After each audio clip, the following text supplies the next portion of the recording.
Professor से मैंने question पूछा नाटो के बारे में, तो उन्होंने बोला बेटा तुम भी पढ़ ले थोड़ा। तो पढ़ लिया मैंने। चलो दोस्तों मैं बता देता हूँ। नाटो का फुल फॉर्म है नॉर्थ अटलांटिक ट्रीटी ऑर्गेनाइजेशन। ये एक मिलिट्री अलायंस है जो 1949 में बनाया गया था। इसका मुख्य उद्देश्य अपने मेंबर्स कंट्रीज की सुरक्षा और डिफेंस को इंश्योर करना है, खासकर अगर किसी मेंबर कंट्री पर अटैक होता है तो दोस्तों इसके बारे में हम आपको डिटेल में बताते हैं। शुरुआत और इसका इतिहास क्या है नाटो का। नाटो की स्थापना, तो दोस्तों नाटो की स्थापना 4 अप्रैल 1949 को हुई थी।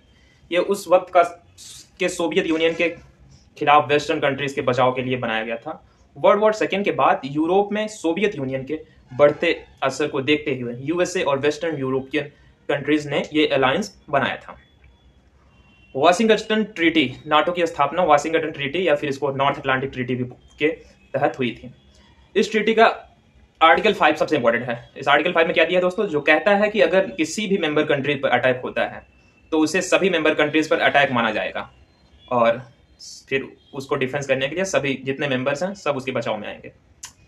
अब इसमें कंट्रीज कौन कौन से हैं दोस्तों। शुरू में तो जब नाटो बना था तब इसके 12 फाउंडिंग मेंबर्स थे, जैसे USA, Canada, UK, France, Italy, Belgium, Denmark, Ireland, Luxembourg, Netherlands, Norway and Portugal.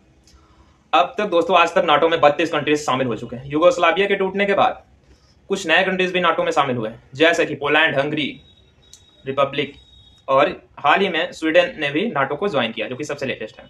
NATO का मुख्य लक्ष्य तो आपको बता ही दिया, कलेक्टिव डिफेंस है। ठीक है, नाटो का सबसे बड़ा लक्ष्य है कि अपने मेंबर्स की कलेक्टिव डिफेंस करना।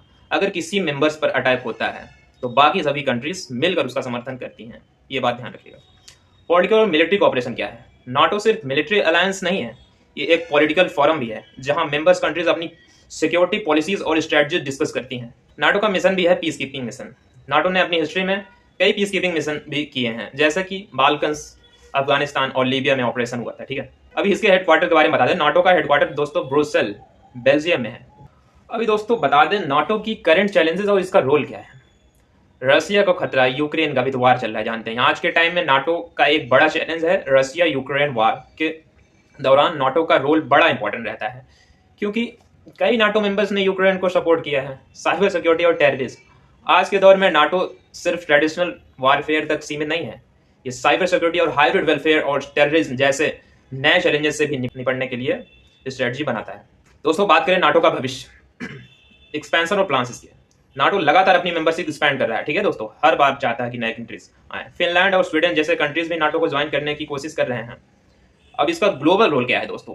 नाटो अपने ट्रेडिशनल बाउंड्रीज से बाहर निकलकर ग्लोबल सिक्योरिटी इशूज जैसे कि इंडो पैसिफिक रीजन में भी अपनी प्रेजेंस स्टैब्लिश करने की कोशिश कर रहा है। दोस्तों नाटो दुनिया का सबसे पावरफुल मिलिट्री अलायंस है, अलायंस में से एक है, मतलब